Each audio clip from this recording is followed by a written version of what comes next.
আজকের আলোচনার বিষয়টা আল্লাহ সুবহানাহু ওয়া তাআলা ব্যতীত অন্য কারো নামে শপথ বা কসম করা যাবে কিনা। বিষয়টা আসলে খুবই গুরুত্বপূর্ণ।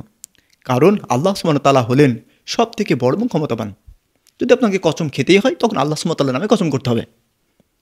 কেননা আল্লাহ সুবহানাহু ওয়া তাআলা হলেন সবথেকে বড় এবং ক্ষমতাবান। যদি আপনি আল্লাহ সুবহানাহু ওয়া তাআলা ব্যতীত অন্য কারো নামে বাপ-দাদা, পীর, দরবেশ বা অন্য কোনো নামে যে অঙ্গ-প্রত্যঙ্গ মাখলুকাতের নামে আপনি শপথ করেন, তখন সেটা বৈধ হবে না। কারণ যদি কসম করতে হয় আপনাকে আল্লাহ সুবহানাহু ওয়া তাআলার নামেই করতে হবে। আর যদি সেই কসমটা থাকে আল্লাহ সুবহানাহু ওয়া তাআলার নামে বা আল্লাহ সুবহানাহু ওয়া তাআলার জন্য, তাহলে সেটা বৈধ হবে।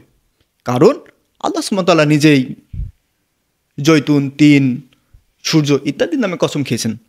যদি সে কসমটা আল্লাহ সুবহানাহু ওয়া তাআলার জন্য হয়, তখন সেই কসমটা বৈধ হবে।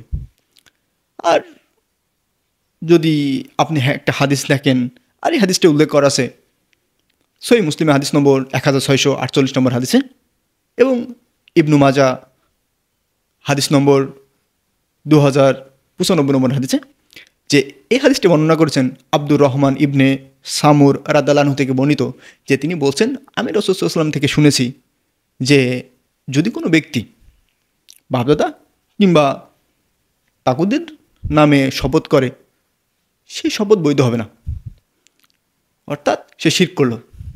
কারণ যদি কোনো ব্যক্তি বাপদাদা কিংবা তাগুদের নামে শপথ করে, তার সেই শপথটা বৈধ হবে না।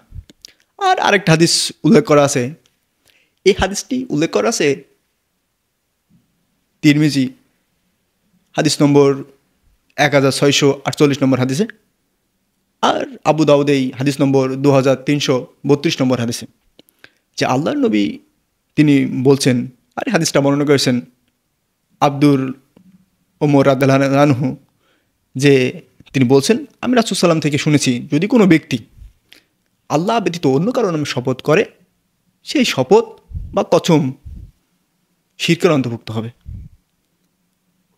কারণ আল্লাহ সুবহানাহু ওয়া তাআলা ব্যতীত অন্য কারো নামে শপথ করা বা কসম করা এটি শিরকের অন্তর্ভুক্ত। কারণ আমাদের ভিতরে অনেকেই দেখা যায় যে বাপদাদা কিংবা শরীরের অঙ্গ প্রত্যঙ্গ এমনকি সে যে স্থানে বসে থাকে সেই স্থানে হাত দিয়েও কসম কয়। আসলে কসম খাওয়াটা শিরকের অন্তর্ভুক্ত, এটা বৈধ হবে না। কারণ এখানে আল্লাহ সুবহানাহু ওয়া তাআলা হলেন সবথেকে বড়, সবথেকে ক্ষমতাবান। আর আপনি যদি কসম খেতে হয়, তাহলে আল্লাহ সুবহানাহু ওয়া তাআলার নামে কসম খেতে হবে। কারণ তাহলে আপনার সে কসম সবথেকে শক্তিশালী এবং মজবুত হবে।